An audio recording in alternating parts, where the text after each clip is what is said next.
बिस्मिल्लाहिर्रहमानिर्रहीम। अस्सलाम वालेकुम। Hello everyone. उम्मीद करता हूँ आप सब खैरियत से होंगे। आज जो हमारा नावल है that's from Pakistani literature an American brat by Bapsi Sidhwa. Brat का मतलब है अ स्पॉइल्ड चाइल्ड। ये नावल बहुत ही इंटरेस्टिंग नावल है। इस नावल में एक ऐसी लड़की के बारे में बताया गया जो हमेशा चार दीवारी में रहती थी, जो अपने मज़हब के साथ अटैच थी, हत्ता कि ये अपनी माँ को क्रिटिसाइज़ करती थी उसकी ड्रेसिंग की वजह से। उसकी माँ ब्लाउज़ पहनती थी, मतलब बेटी और माँ के करेक्टर का कंट्रास्ट भी दिखाया गया है। फिर एक दिन क्या होता है, नावल की प्रोटोगनिस्ट यानी फ़िरोज़ा जेनेवाला को अमेरिका भेजा जाता है। कौन भेजता है, क्यों भेजता है, किस लिए भेजा जाता है, ये सब हम डिटेल में देखेंगे। इस नावल में हम देखेंगे पेप्सी सिद्धवा की शॉर्ट बायोग्राफी, की facts, post colonialism, diaspora meaning and its usages, setting, character, summary, theme. अगर इसकी बायोग्राफ़ी की बात करें पेप्सी सिद्धवा, इस पे ऑलरेडी मैंने वीडियो बनाई है। जो पहला नावल इसका मैंने डिस्कस किया था, क्रैकिंग इंडिया, उसमें इसके जो बायोग्राफ़ी उसकी डिटेल एक्सप्लेनेशन है, आप लोग वो वीडियो भी देख सकते हैं। तो अगर इसकी शॉर्ट यहाँ बात करें तो 1938 में इसकी पैदाइश हुई थी कराची में, और ये पार्स कम्युनिटी जो पर्शियन कम्युनिटीज़ है उसका इससे ताल्लुक़ है। और इसका ये मानना है कि मैं एक फ़ारसी हूँ, फिर पाकिस्तानी हूँ, फिर मैं एक पंजाबी हूँ। और ये जब 4 साल की थी तो पोलियो इफ़ेक्टेड हुई थी, और इसी तरह ये लाहौर में भी रही है। आजकल जो है ये कभी लंदन तो कभी अमेरिका तो कभी पाकिस्तान। और अगर इस नावल के की फैक्ट्स की बात करें, ब्लैट मीन्स अ स्पॉइल्ड चाइल्ड और a person who behaves badly, specially a child. Babsi Sid was an American brat portrays the transformation that Feroza जो है हमारे पास करेक्टर है, a Parsi girl dispatched by her parents to the US. इसको जो है US भेजा जाता है mainly to escape the Islamization in Ziaul हक Pakistan undergoes in the new country। क्यों भेजा जाता है, क्योंकि उस वक्त ज़ियाउल हक का दौर था, ज़ियाउल हक की हुकूमत थी। ज़ियाउल हक और जो कि पाकिस्तान के आर्मी जनरल थे, और उस वक्त इसका दौर था तो इस्लाम को ज़्यादा फोकस किया जाता था उस वक्त। और इस तरह इसके पेरेंट्स ने ये डिसाइड किया कि इसको अमेरिका भेजा जाए। फ़िरोज़ा जेनेवाला ये हमारे पास जो है स्टोरी की प्रोटोगनिस्ट है। The story of a young women caught between two cultures. ये एक स्टोरी है, ये नावल किसके बारे में है, दो कल्चर्स के बारे में है कि किस तरह एक वुमेन, यंग वुमेन जो है इन कल्चर्स में फंस गई है। Growing up in Pakistan in the 1970s, Feroza Janiwala is precious, impetuous and increasingly affected by the rising tide of the religious fundamentalism there। तो इसको इसलिए भेजा जाता है क्योंकि ये ख़ुद भी एक अपने साथ मतलब मज़हब के साथ अटैच थी फ़िरोज़ा जनेवाला, लेकिन इसके पेरेंट्स वो ये चाहते थे, स्पेशली इसकी माँ वो ये चाहती थी कि इसको जो है ये इस्लामाइजेशन, मतलब मज़हब से थोड़ा हट के एक कहते हैं ना कंज़र्वेटिव टाइप थी फ़िरोज़ा जनेवाला। ये कंज़र्वेटिव टाइप थी, और इसकी माँ जो थी वो ब्रॉड माइंडेड थी, वो मॉडर्न थी। तो इसकी माँ ये चाहती थी कि इसको भेजा जाए किसी ऐसे मुल्क जैसे अमेरिका है, तो वहाँ पे ऑब्वियसली मॉडर्निटी है। तो ये लोग डिसाइड करते हैं कि ये रिलीजियस फंडामेंटलिज़म से निकल के इसको अमेरिका भेजा जाए। फिर भेजते भी हैं, फिर होता क्या है ये आगे हम देखेंगे। When her family decided to send her to America for a change of scenery and plans, a chain of amazing events and encounters ensues. फ़िरोज़ा जनेवाला a pampered, protected 16-year-old Pakistani girl, ये 16 ईयर की है, is sent to America by her parents। Parents इसको भेजते who are alarmed by the fundamentalism overthinking of Pakistan, क्योंकि पाकिस्तान में Islamisation आ गया था, इस्लाम को बहुत ज़्यादा फोकस किया जाता था उस वक्त। तो उससे बचने के लिए इसकी माँ ने ये डिसाइड किया कि इसे अमेरिका भेजा जाए। फ़िरोज़ा enthralled by American culture and her new freedom insist on staying of began struck, allowing Feroza to attend college, understanding that she will return home and marry well। तो फिर इसको जब भेजा जाता है तो वहाँ पे ये जो है किसी को लाइक भी करती है फ़िरोज़ा, और बिल्कुल चेंज हो जाती हैं, कॉलेज अटेंड करती है, और भी बहुत से काम करते हैं, वो आगे हम देखेंगे। As a student in a small western town, Feroza's perceptions of America, her homeland and herself began to alter. When she falls in love with and wants to marry a Jewish American, her family is aghast. Feroza realizes just how far she has come and wonders how much further she can go। अब यहाँ पे इस line में आप देख सकते हैं कि फ़िरोज़ा जनेवाला कितनी चेंज हो गई है। कितनी चेंज कैसे हुई कि वहाँ जाके इवन इसने एक जेविश लड़के को पसंद कर लिया और उसके साथ शादी करना चाहती थी। अब ये पार्स कम्युनिटी से थी, तो पार्स कम्युनिटी में भी ये अलाउ नहीं होता कि किसी और कल्चर में या किसी और जगह शादी कर ले या किसी और मज़हब है। तो ये जो थी इतनी चेंज हुई कि इसने एक जेविश को लाइक करना स्टार्ट किया। अमेरिकन जेविश था, यहूदी था, और इसके साथ इसका ये मानना था कि फ़िरोज़ा जनेवाला का, कि ये जो अमेरिकन था उसका नाम था प्रेस। तो प्रेस जो है मेरे लिए सब कुछ है। ये करेक्टर्स हम आगे देखेंगे। This delightful coming of age novel is both remarkably funny and a remarkably accurate portrayal of America as seen through the eyes of a perceptive young immigrant। तो ये एक फ़नी भी है ये नावल, लेकिन फ़नी इतना नहीं है जितना इसमें आपको बहुत कुछ सीखने को मिलेगा कि किस तरह एक यंग इमिग्रेंट, मतलब एक वो फ़िरोज़ा जनेवाला की बात हो रही कि उस वो जो हैं अपने आप को चेंज करती हैं, किधर जाके, अमेरिका जाके। Power structure have been found functional in every sphere of life and are decided by the institutions which hold the outmost power। तो power की बात की गई। Racism has also been revealed in the text। Intensity, race, color, culture and language have been found superior over all the other ethnicities, cultures, races and। तो ये इसके कुछ important themes हैं, ये भी racism वगैरह से related हैं। The denial of even her most insignificant wish was followed by comments like। और वो कमेंट्स कौन से थे जो सारे लड़कियों पे पास किए जाते हैं, जो लड़कियों को बताए जाते हैं। वो कमेंट्स सबसे पहला क्या था?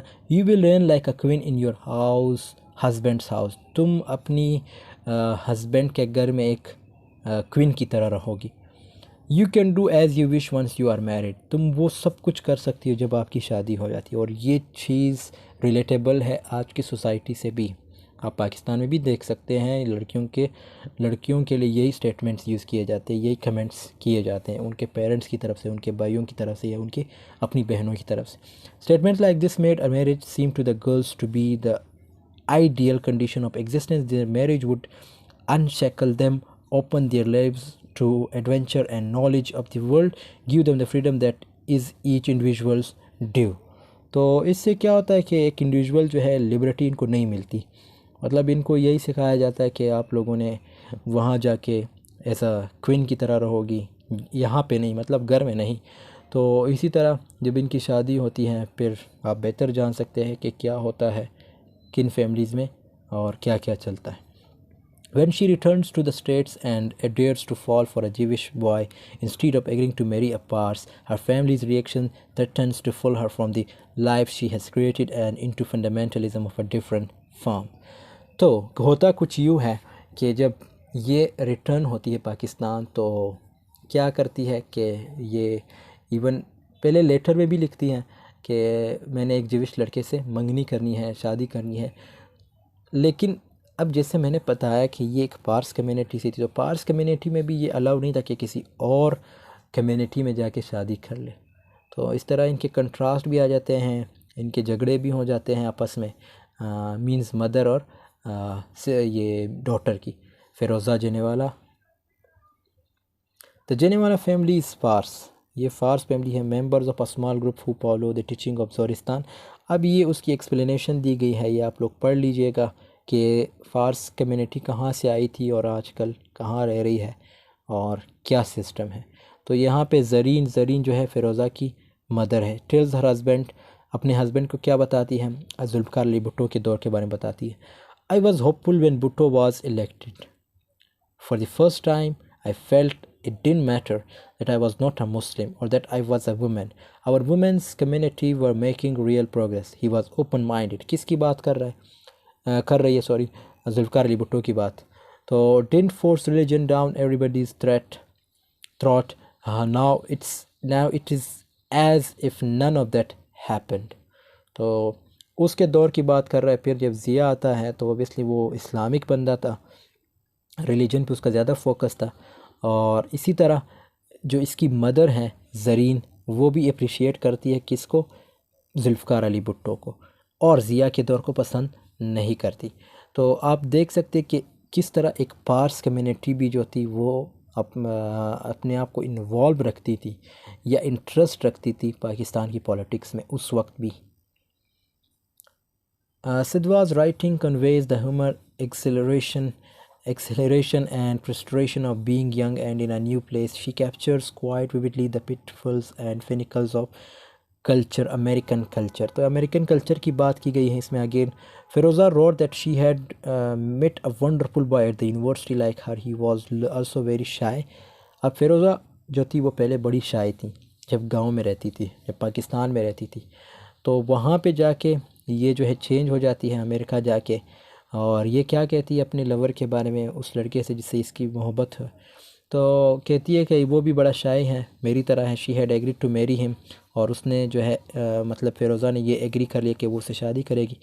She knew that would be very upset, particularly her grandmothers at the thought of her marrying a non Parsi. उसको ये पता है कि उसके ग्रैंड मदर्स, उसकी मदर, उसके फादर ये लाइक नहीं करते कि वो किसी नॉन पार्स में शादी करे. His parents were juice. उसके जो पेरेंट्स थे उस लड़के के वो ज्यूस थे. Religious differences didn't matter so much in America. अब अमेरिका में ये चीज़ तो कंसिडर नहीं की जाती रिलीजन वगैरह को, मतलब इस पे ज़्यादा फोकस नहीं रखा जाता, आप कुछ भी कर सकते वहाँ. They had decided to resolve the issue by becoming Unitarians like please don't be angry and please try to make both my grannies understand. I love you all so much. I will not be able to bear if you don't accept David. तो ये कुछ dialogue हैं उस novel से related.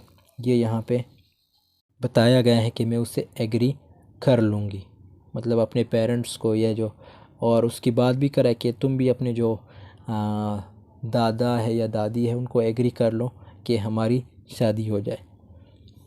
Feroza spends 3 years in America and turns out to be a bold woman with a film voice. And अब यहाँ पे देख सकते हैं कि ये कितनी चेंज हुई है.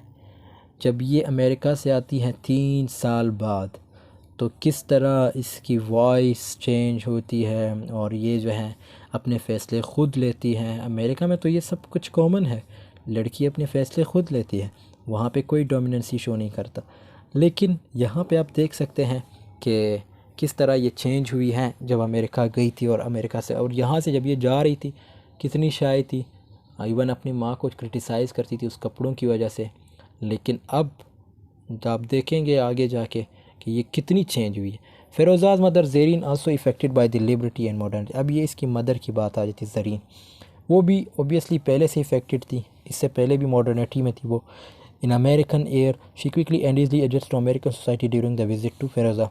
और वो जब यहाँ से जाती इससे मिलने के लिए, फिर ज़रीन जब अपनी बेटी फ़िरोज़ा से मिलने के लिए जाती है अमेरिका, तो वो बहुत ईज़िली जो है एडजस्ट कर जाती है क्योंकि वो ऑलरेडी मॉडर्न थी. Under the category of post colonial literature in American brat is one of the most intelligent creations by Bapsi Sidhwa. अब पोस्ट कॉलोनियलिज़म की बात करते हैं. पोस्ट कॉलोनियलिज़म का क्या मतलब है? Post colonialism refers to the period after colonialism and furthermore signifies the relationship between the colonizer the European countries and the colonize the third world countries. Colonialism was the era when the European nations took control over the third world countries and exploited people's lives in numerous ways. तो post colonialism जो है refer करता है after colonialism period को. And further more ये signifies करता है कि किस तरह जो है लोगों से उसकी ज़मीनें छीनी गई, उन पे हुकूमत की गई, उनके जो मादनियात है उनको छीना गया, उनको कैसे एक्सप्लॉइट करते थे लोगों को किस तरह एक्सप्लॉइट करते थे जो कॉलोनाइजर्स थे, जो ब्रिटिशर्स थे, किस तरह ये इंडियंस को, मतलब उस वक्त तो पार्टीशन नहीं हुई थी, ये इंडियन के नाम से ही जाने जाते थे, तो किस तरह उनको एक्सप्लॉइट करते थे. Colonialism stepped over people's social freedom. तो ये सोशल फ्रीडम बिल्कुल ख़त्म कर देती है. जब आप कॉलोनाइज्ड मतलब जब आप पे हुकूमत की जाती है तो आपकी सोशल फ्रीडम बिल्कुल ख़त्म हो जाती है. Shock their psychological states, even आप साइको बन जाते हैं क्योंकि कुछ ऐसे काम होते हैं जो आपसे कराए जाते हैं. Encourage their culture identity and beliefs. People were like slaves in their own motherland.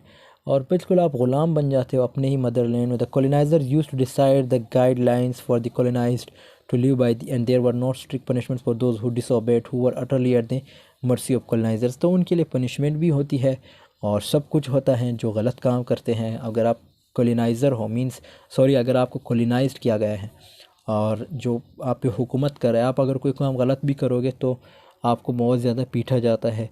और इसलिए भी पीटा जाता है क्योंकि आप पे हुकूमत चल रही है, मतलब आप पे हुकूमत की जा रही है.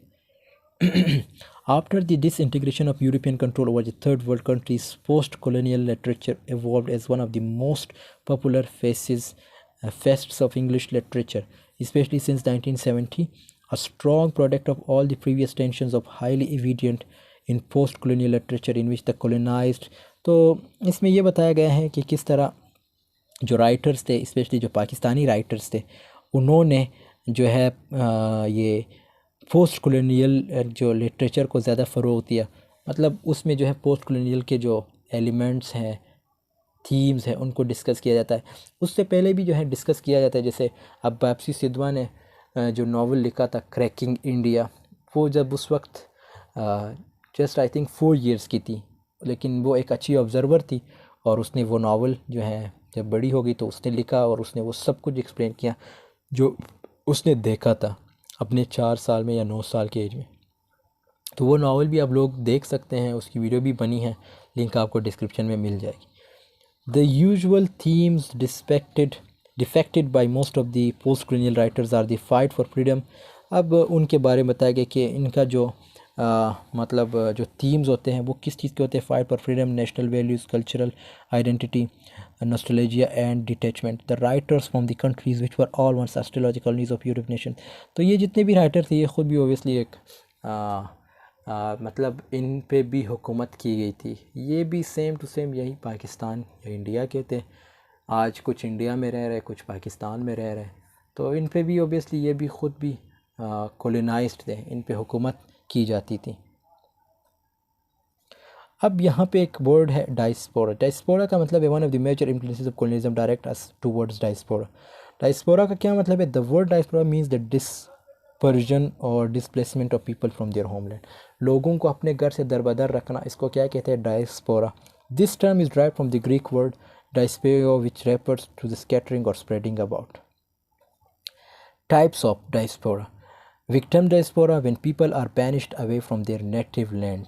जब लोगों को अपने नेटिव लैंड से जो है गायब किया जाता है, इसको हम क्या कहते हैं? Victim diaspora. Trading diaspora when people move from their own country to another country to conduct trade. Trade करने के लिए जब आप अपने मुल्क को छोड़ के दूसरे मुल्क जाते हैं उसको हम ट्रेडिंग डायस्पोरा कहते हैं। Imperial diaspora when people go other regions which are conquered by their nation. तो वहाँ जाते जहाँ पे इनके अपने नेशन ने फतह हासिल की हो। Labour diaspora when people are transport to other countries for labour. जब लोगों को जो है, जो मज़दूर हैं, उनको भेजा जाता है किसी और मुल्क, ट्रांसपोर्ट किया जाता है, तो इसको हम लेबर डायस्पोरा कहते हैं। सेटिंग की बात करें, the place is Gulberg, Lahore. The year 1978 है। The story goes up in Pakistan during the 1970s। General Zia का दौर था जिसने जुल्फ़िकार अली भुट्टो को फांसी लगाई थी। Basically the novel is about a young teenager name Feroza. तो ये फ़िरोज़ा के बारे में है, अंकल मनीक जो इसका अंकल है, और इस तरह किस तरह ये लोग जो हैं अमेरिका चले जाते हैं पाकिस्तान को छोड़ के। मतलब ये जो फ़िरोज़ा है ये इसको भेजा जाता है अमेरिका। किसके पास? अंकल मनीक। अंकल मनीक ऑलरेडी अमेरिका में रहते थे। करेक्टर्स की बात करते हैं। सबसे पहला करेक्टर हमारे पास है वो है फ़िरोज़ा जनेवाला। सो फ़िरोज़ा जनेवाला जो है ये एक पर्शियन गर्ल है, प्रोटोगनिस्ट है नावल की।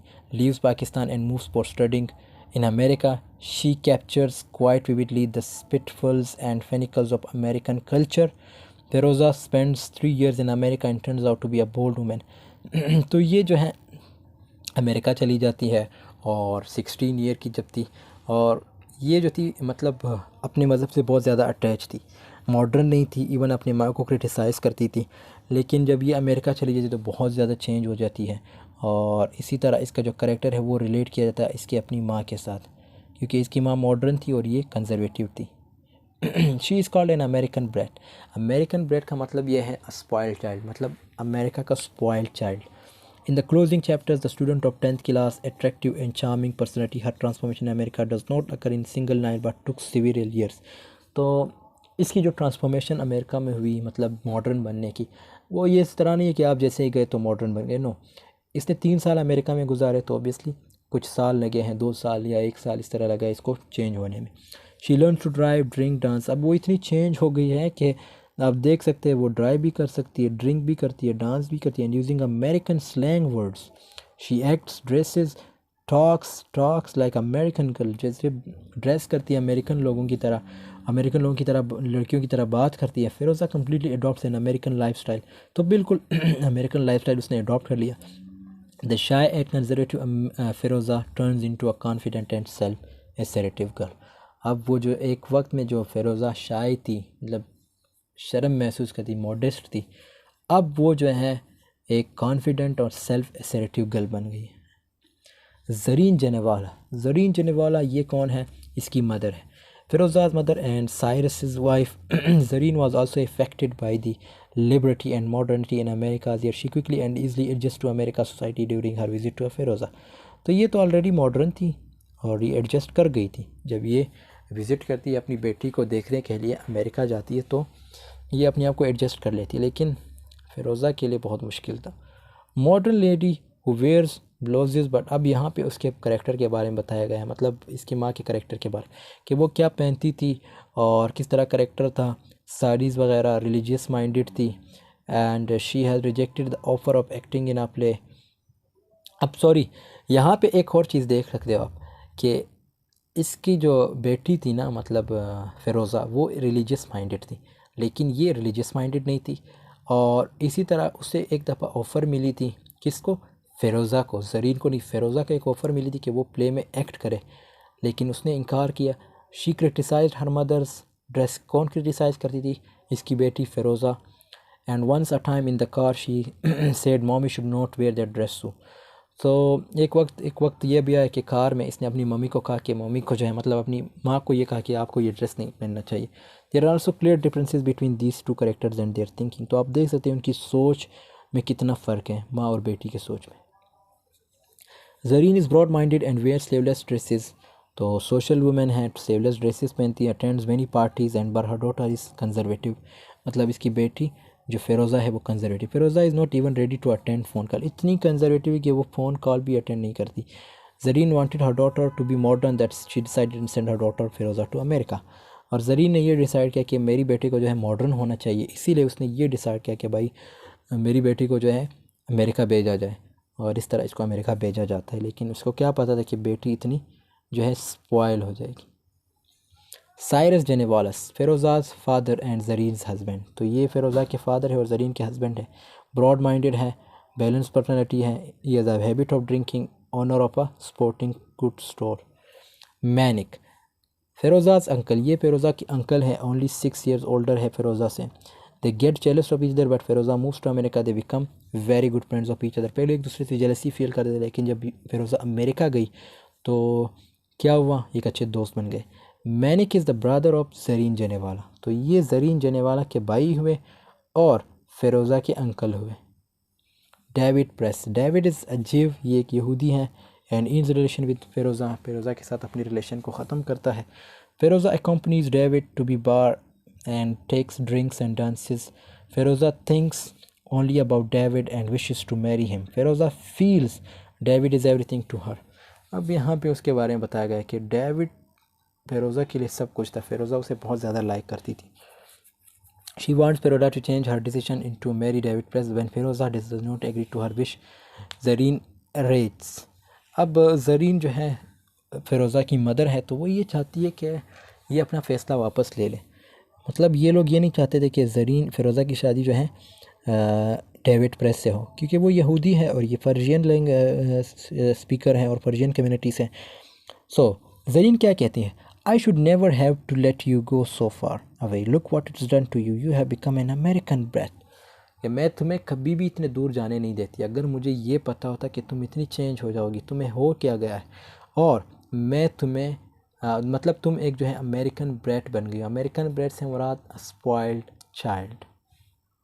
तो दोस्तों यहाँ पे हम अपनी वीडियो की एंडिंग करते हैं। ये करेक्टर्स थे, 5-6 करेक्टर्स ये हमने डिस्कस कर लिए, और इसके साथ सेटिंग, कोलोनियलिज्म, डायस्पोरा, की फैक्ट्स ऑफ द नावल, ये सब हमने डिस्कस कर लिया इस नावल में, इस वीडियो में। तो इसके बाद जो वीडियो आएगी वो समरी और थीम से रिलेटेड आएगी। सो मिलते हैं नेक्स्ट वीडियो में। वीडियो पसंद आई तो ज़रूर लाइक कमेंट शेयर कीजिएगा अपने दोस्तों के साथ। मिलते हैं नेक्स्ट वीडियो में, तब तक के लिए अल्लाह हाफिज़, टेक केयर ऑफ़ योरसेल्फ।